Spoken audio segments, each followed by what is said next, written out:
Hi friends, LBW web சீரிஸில் episode 45லேருந்து 48 தான் இந்த வீடியோவில் பார்க்க போகிறோம். லாஸ்ட் வீக்கில் மணியும் தங்கமும் ஒன்றா சேர்ந்துருப்பாங்க. தங்கம் வந்து மணிக்கிட்ட பேச வரும்போது மணி டக்குன்னு ஓகே நம்ம ஃப்ரெண்ட்ஸாகவே இருக்கலாம் அப்படின்னு சொல்லிடுவார். தங்கம்க்கு கொஞ்சம் அப்செட்டாக இருக்கும். இதோட அந்த எபிசோடை முடிச்சிருப்பாங்க. இந்த வீக்கில் மணி தங்கம் கிட்ட சொல்லிட்டு இருக்காரு, நான் லவ் பண்ண பொண்ணை விட நான் பெஸ்ட் ஃப்ரெண்டை வந்து என்னோட பெஸ்ட் ஃப்ரெண்டை நான் ரொம்ப மிஸ் பண்ணுறேன் அப்படின்னு சொல்லிட்டு கொஞ்சம் ஃபீலிங்ஸாக பேசிட்டு போயிடுறாரு. தங்கம் வந்து மணியவே பார்த்துட்டு இருக்காங்க. நடுவில் பத்மா வந்து சொல்லிட்டு இருக்காங்க, இனி தங்கம்க்கு எந்த டிஸ்ட்ராக்ஷனுமே இல்லை அப்படின்னு சொல்லிட்டு இருக்காங்க. ஆனால் தங்கம் வந்து மணியவே பார்த்துட்டு இருக்காங்க. இதை தியோ நோட் பண்ணிடுறாங்க. நெக்ஸ்ட் சீனில் ரங்கன் வந்து டீம் மெம்பர்ஸ் எல்லார்கிட்டையும் பேசிகிட்டு இருக்காரு. வள்ளி வந்து உங்களுக்கு ஒரு காம்படிஷன் கிடையாது, நான் அவளுக்கு சப்போர்ட் பண்ணுறதை விட நீங்கள் அவளுக்கு சப்போர்ட் பண்ணுறது தான் ரொம்ப முக்கியம் அப்படின்லாம் சொல்லிட்டு இருக்கும்போது நாங்கள் எல்லாருமே அவளுக்கு சப்போர்ட் பண்ணுறோம் சார் அப்படின்னு சொல்லிட்டு டீமில் சொல்லிட்டு இருக்காங்க. பத்மா மட்டும் அதுக்கு வந்து என்னால் திடீர்னு அப்படி மாற முடியாது அப்படின்னு சொல்லிட்டு இருக்காங்க. அதுக்கு ரங்கன், இங்கே யார் அக்செப்ட் பண்ணாலும் பண்ணலைனாலும் வள்ளி இங்கே தான் ப்ராக்டிஸ் பண்ணுவா அப்படின்னு சொல்லிட்டு சரியான இம்சை அப்படின்னு சொல்லிட்டு பத்மாவை சொல்லிட்டு ஒரு பாட்டு போயிட்டுருக்காரு. நெக்ஸ்ட் சீனில் வள்ளி நெட் ப்ராக்டிஸ் பண்ணிட்டு இருக்காங்க. ரங்கன் சார் தான் பவுலிங் போட்டுட்ருக்காரு. இதை தியோ வீடியோ எடுத்துகிட்டு இருக்காங்க. பத்மாவுக்கு வள்ளியை பிடிக்காதனால அவளையும் வெறுப்பேற்றிக்கிட்டே வந்து வீடியோ எடுத்துகிட்டே இருக்காங்க. பத்மா வந்து உனக்கெலாம் 500 வியூஸ் கூட வராது போடி அப்படின்னு சொல்லிட்டு கிளம்பி போய்ட்டுறாங்க. பார்த்தா கொஞ்ச நேரத்துலேயே அந்த வீடியோ வந்து ட்ரெண்ட் ஆகிடுது. அதை தங்கம் வந்து ரங்கன் சார்கிட்ட காமிக்கிறாங்க. அப்போ தான் இவருக்கு ஒரு ஐடியா வருது, ஓகே நிறைய போஸ்ட்லாம் போட்டு சோஷியல் மீடியா மூலமாக இவளை ட்ரெண்ட் பண்ணலாம், வள்ளியை ட்ரெண்ட் பண்ணலாம் அப்படின்ட்டு யோசிக்கிறாங்க. அதுக்கு தங்கம், லாரா, தியோ எல்லாரும் சேர்ந்து ஒரு ஐடியா கொடுக்குறாங்க. மேமுக்கு ஒரு அக்கௌண்ட் ஓப்பன் பண்ணோன்னா நிறைய அலுமினி வந்து அவங்கள ஃபாலோ பண்ணுவாங்க, அதனால இந்த வீடியோ இன்னும் வைரல் ஆகும் அப்படின்னு சொல்லிட்டு மேமுக்கு ஒரு அக்கௌண்ட் ஓப்பன் பண்ணலான்ட்டு போகிறாங்க. அதுக்கப்புறம் மேமுக்கு இப்போ சப்ஸ்கிரைபர் இல்லாததுனால வேற வழி யோசிச்சுட்டு இருக்காங்க. ரங்கன் அதுக்கு என்ன பண்ணுறாரு, அவரோட ஃப்ரெண்டு ஒருத்தவங்க கிட்ட சொல்லி இந்த வீடியோ வைரல் ஆகணும், எனக்காக இதை ஷேர் பண்ண அப்படின்னு சொல்லி அவங்கள ஷேர் பண்ண வைக்கிறாங்க. பார்த்தா இது செம்ம ட்ரெண்டிங் ஆகிடுது. அதனால ஸ்போர்ட்ஸ் மினிஸ்டர் துளசி இப்போ என்ன பண்ணுறாங்க, இது அஃபிஷியலாக என் சைட்லேருந்து நான் வந்து ஷேர் பண்ணுறேன் அப்படின்னு சொல்லிட்டு அஃபிஷியலாக ஷேர் பண்ணி கவர்மெண்ட் சைட்லேருந்து இது மாதிரி ஃபண்டு ஒதுக்குறோம், இவங்க டேலண்ட்டாக இருக்கிறதுனால இவங்களுக்கு ஃபண்டு ஒதுக்குறோம் அப்படின்னு சொல்லிட்டு போடுறாங்க. இது வந்து ஒரு செம்ம ஸ்மார்ட்டான மூவ் அப்படின்னு சொல்லிட்டு ரங்கனை வர புகழ்ந்துட்டுருக்காங்க. ஸோ இப்போ வள்ளி ட்ரெண்ட் ஆனதுனால காலேஜ் சைட்லேருந்து வந்து முன்னாடி வந்து காலேஜில் வந்து அவங்கள சேர்க்க முடியாது அப்படின்னு சொல்லியிருப்பாங்க. இப்போ ரொம்ப ட்ரெண்டிங்கில் போகிறதுனால காலேஜ் சைட்லேருந்தே வந்து நாங்கள் அந்த மாதிரி வள்ளியை வந்து இந்த காலேஜில் சேர்த்துக்கிறோம், ஸோ நம்ம ஸ்டூடெண்ட் லிஸ்ட்டில் ஆட் பண்ணிட்டு இவன் நம்ம காலேஜுக்காக விளையாடட்டும் அப்படின்னு சொல்லிட்டு சொல்கிறாங்க. இதுதான் மெயினாக நடந்துட்டுருக்கும் இந்த 2 எபிசோடில். இது இல்லாமல் மணியையும் தங்கமையும் பார்த்து நடுவில் வள்ளி கேட்குறாங்க, உங்கள் 2 பேருக்குள்ளே ஒரு செம வைப் இருக்குது, நீங்கள் 2 பேரும் என்ன கப்பிள்ஸா அப்படின்னு கேட்கும்போது மணி வந்து இல்லை நாங்கள் பெஸ்ட் ஃப்ரெண்ட்ஸ் தான் அப்படின்னு சொல்கிறாரு. இது தங்கமுக்கு வந்து லைட்டாக ஹர்ட் ஆகிடுது. யோசிச்சுட்டே இருக்காங்க அப்படியே. நெக்ஸ்ட்டு கேர்ள்ஸ்லாம் ப்ராக்டிஸ் பண்ணுவாங்க. அப்போ கூட அவங்களுக்கு இந்த தாட்டே தான் ஓடிட்டுருக்கும். இது இல்லாமல் கவுன்சிலிங் செஷன் எடுப்பாங்கல்ல, அவங்களுக்கும் ரிஷிக்கும் ஒரு ட்ராக் ஓடிட்டுருக்கும். ஸோ மணி என்ன பண்ணுறான், ரிஷிக்கு நாளைக்கு பர்த்டே, ஸோ இன்றைக்கி நைட் பார்ட்டி இருக்குது அப்படின்னு சொல்லி எல்லாரையும் வர வச்சிடறான். அந்த மேம்க்கு வந்து அன்றைக்கி ரிஷிக்கு பர்த்டே இல்லை அப்படிங்கிறது தெரியும், இருந்தாலும் அவங்க வருவாங்க. வந்துட்டு என்ன உன் ஃப்ரெண்ட்ஸ்லாம் வந்து உனக்கு இன்றைக்கி பர்த்டே அப்படின்னு நம்ப வைக்க ரொம்ப ட்ரை பண்ணிட்டுருக்காங்க அப்படின்னு கலாச்சிட்ருக்காங்க. இது நடுவில் ஒரு சீன் போயிட்டுருக்கும். அப்புறம் மணி வந்து தங்கம்காக ஒரு பாட்டு பாடுவாங்க. இப்படி நைட் பார்ட்டிலாம் பண்ணதுனால பார்த்தா காலைல பாய்ஸ் டீம் வந்து ஃபுல்லாக ப்ராக்டிஸே இல்லாமல் தூங்கி வளைஞ்சிட்டு இருப்பாங்க. இது சாருக்கு தெரிஞ்சு அவர் வேற இவங்களை 20 ரவுண்டு வந்து ஃபுல்லாக காலேஜ் சுற்றி ஓட வச்சிருப்பாரு. இந்த சீன்ஸ்லாம் தான் எக்ஸ்ட்ராவாக இருக்கும். நெக்ஸ்ட்டு ரங்கன் கேர்ள்ஸ் டீம் கூட ஒரு மீட்டிங் போடுறாரு. அவங்களோட ப்ராக்டிஸ் மேட்ச்சில் உள்ள பெர்ஃபார்மன்ஸை வச்சு அனலைஸ் பண்ணலாம், நாம யார் யார் எப்படி விளாண்டிங்க, இதோட டீம் ஆர்டர் என்ன இருக்கும் அப்படின்னு அனலைஸ் பண்ணலாம் அப்படின்னு பிளான் பண்ணுறாங்க. பத்மா எப்பயும் போல் தானாகவே எழுந்திருச்சு, நான் இவ்வளோ ஸ்கோர் எடுத்திருக்கேன் சார், ஸோ என்னோட பொசிஷன் அப்படியே இருக்கட்டும் அப்படிங்கிற மாதிரி சொல்கிறாங்க. ரங்கன் வந்து சரி உட்காருங்க அப்படின்னு சொல்லிட்டு மற்றவங்களோட தான் அனலைஸ் பண்ணலாம் அப்படின்னு தங்கம், தியோ, லாரா எல்லாரோட பற்றியும் சொல்லிட்டு இருக்காரு. தியோ கிட்ட நீ கேப்டன்சியில் இருக்கிறதுனாலையான்னு தெரில, மேபி உன்னோட ஸ்ட்ரைக் ரேட்லாம் ரொம்ப கம்மியாக இருக்குது, முன்னாடி விட இப்போ ரொம்ப கம்மியாக இருக்குது அப்படின்னு சொல்லிட்டு இருக்கும்போது தியோ அதை நினச்சி ரொம்ப ஃபீல் பண்ணுறாங்க. ஃபீல் பண்ணிட்டு போயிட்டு மாத்தேயன் கிட்ட சொல்லிட்டு இருக்காங்க. மாத்தேயனுக்கும் தியோவுக்கும் உள்ள சீன்ஸ்லாம் வந்து கொஞ்சம் ஆர்டிஃபிஷியலாக அப்படியே இருக்க மாதிரி இருக்கும், ஒரு கேஷுவலாகவே இருக்காது. அவங்கள்ட்ட சொல்லிட்டு இருக்கும்போது மணி நடுவில் வந்து இதை நான் தான் சால்வ் பண்ணுவேன் அப்படின்னு சொல்லிட்டு நிறையா மொக்கையெல்லாம் போட்டு தியோவை சிரிக்க வச்சுட்ருக்காரு. பார்த்தா தியோவும் சிரிச்சிடுறாங்க. அதுக்கப்புறம் ரங்கன், இப்போ நான் கொஞ்சம் பேசிக்கலாமா தியோ கிட்ட அப்படின்னு சொல்லிட்டு தியோ கிட்ட பேசிகிட்டு இருக்காரு. சில பிளேயர்ஸ்க்கு அவங்க என்னென்ன மிஸ்டேக் பண்ணுறாங்க அப்படிங்கிறது அவங்களுக்கே தெரியாது, ஸோ அதெல்லாம் அவங்களுக்கு தெரிய வைக்கணும் அப்படிங்கிறதுக்காக தான் இப்படி ஒரு செஷன் நடத்துறது. ஸோ இதை வச்சு நீ ஃபீல் பண்ணாத, உன்னோட வந்து இம்ப்ரூவ் பண்ணிக்கோ, உன்னோட டேலண்ட்டை இம்ப்ரூவ் பண்ணு, நீ செம்ம டேலண்ட் அப்படின்லாம் சொல்லி மோட்டிவேட் பண்ணிட்டு இருக்காரு. இதுதான் ஃபஸ்ட்டு 2 எபிசோடில் நடக்கும். நெக்ஸ்ட் எபிசோடில் மேமும் ரங்கனும் பேசிகிட்டு இருக்காங்க. துரை அப்படிங்கிற ஒருத்தரை பற்றி தான் பேசிகிட்டு இருக்காங்க. கமிட்டி மீட்டிங் நடக்க போகுது. துரை வந்து நிறைய ஸ்போர்ட்ஸ் அகாடமிக்காக நிறைய ஸ்கீம்ஸ்லாம் இன்ட்ரடியூஸ் பண்ண போகிறாரு, அதுக்காக தான் நான் அந்த மீட்டிங்க்கு போகிறேன், இதை வந்து துளசி வந்து ரொம்ப கம்பல் பண்ணதுனால தான் நான் போகிறேன் அப்படின்னு சொல்லிட்டு இருக்காங்க. இந்த ஸ்கீமுக்கு கேர்ள்ஸ் டீம்லேருந்து ஒரு பிளேயரை செலக்ட் பண்ணணும், அதுக்கான ப்ராசஸை ஸ்டார்ட் பண்ணுங்கள், நட்ராஜ் கிட்ட சொல்லி பாய்ஸ் டீம் கிட்டையும் ஒரு பிளேயரை செலக்ட் பண்ண சொல்லுங்கள் அப்படின்னு சொல்லிட்டு போகிறாங்க. ஓகே மேம் அப்படின்னு சொல்லிட்டு ரங்கன் வந்து நட்ராஜ் சார் கிட்ட போயிட்டு சொல்கிறாரு. ரங்கனை முன்னாடிலாம் காமிக்கும் போது கொஞ்சம் சேடாக ரொம்ப சீரியஸ் ஃபேஸாகவே காமிச்சிட்டு இருப்பாங்க. இப்போல்லாம் பார்த்தா ஃபுல்லாக ஃபன்னாக கொஞ்சம் நக்கல் பண்ணுற மாதிரி கிண்டல் பண்ணுற மாதிரி அந்த மாதிரி தான் ஃபுல்லாக காமிச்சிட்டு இருக்காங்க. ரொம்ப நக்கலாக தான் நட்ராஜ் சார்கிட்டே போயிட்டு பேசுவார். மேமும் ரங்கனும் பேசிட்டு இருக்கும்போது ஈவினிங் சீக்கிரம் போகிறதுக்காக ரங்கன் பெர்மிஷன் கேட்பார். அப்போ மேம் வந்து கிண்டல் பண்ணிட்டு இருப்பாங்க. இதை தங்கம் தியோ எல்லாரும் கேட்டுட்டு இருப்பாங்க. இப்போ டீம் எல்லார்கிட்டையும் போய் சொல்லிட்டு ரங்கன் சார் வந்து துளசி மேம் கூட தான் வெளில போக போகிறாரு அப்படின்னு சொல்லி எல்லாம் கிண்டல் பண்ணிட்டு இருக்காங்க. இப்போ எல்லா பிளேயர்ஸும் ஜாலியாக சிரித்து பேசிகிட்டு இருக்காங்க. அதை தங்கம் பார்த்துட்டு எல்லாரும் கப்பிள்ஸாக இருக்கிறதுனாலயா இல்லை என்னன்னு தெரியல, எல்லாருமே ரொம்ப ஹாப்பியாக இருக்காங்க, பார்த்தாலே எனக்கும் ரொம்ப ஆசையாக இருக்குது அப்படின்னு சொல்லிட்டு இருக்காங்க.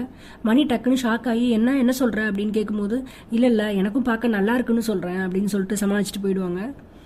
நெக்ஸ்ட்டு மினிஸ்டர் துளசியும் மேமும் பேசிகிட்டு இருக்காங்க. அப்போ இவங்களுக்கு ஆப்போசிட்டாக ஒரு அகாடமி இருக்கும். அங்கே ராஜ்சேகர் அப்படின்னு ஒருத்தர் இருப்பார். அவங்களுக்கு வந்து இந்த எம்என்சி அகாடமியை பார்த்தாலே பிடிக்காது. இவங்க 2 பேரும் பேசிகிட்டு இருக்கிறத பார்த்துட்டு என்ன எம்என்சியோட சீக்ரெட் மீட்டிங்கா அப்படின்னு கிண்டல் பண்ணிட்டு போகிறாரு.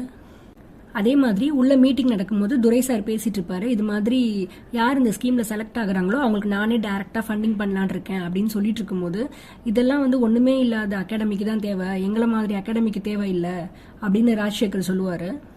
இன்ஃபேக்ட் நாங்கள் தான் ஃபேவர் கொடுக்குற நிலைமையிலே இருக்கோம் அப்படின்னு பந்தாவா சொல்லிட்டு இருப்பாரு.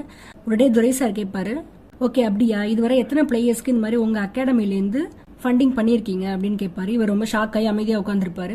ஸ்போர்ட்ஸில் எக்ஸ்பீரியன்ஸ் இருக்க நீங்களாம் வந்து ஃபண்டிங் பண்ணியிருந்தா, இந்த மாதிரி எல்லாருக்கும் ஹெல்ப் பண்ணியிருந்தா, இந்த மாதிரி எனக்கு சம்மந்தமே இல்லாத என்ஆர்ஐ நான் வந்து உள்ள ஹெல்ப் பண்ணணும்னு அவசியமே இல்லை, அதனால எங்களோட தேவைக்கு நாங்கள் ஹெல்ப் பண்ணுறோம் அப்படின்னு சொல்லாதீங்க. நாங்கள் இந்த கிரிக்கெட் மேலே உள்ள லவ்வில் தான் பண்ணிட்டு இருக்கோம், உங்களுக்கு கிரிக்கெட்டில் அவ்வளோ ஆர்வம் இருந்தால் நீங்களும் பண்ணியிருப்பீங்க அப்படின்னு சொன்னதும் ராஜ்சேகர் அமைதியாக உட்காந்துடுறாரு.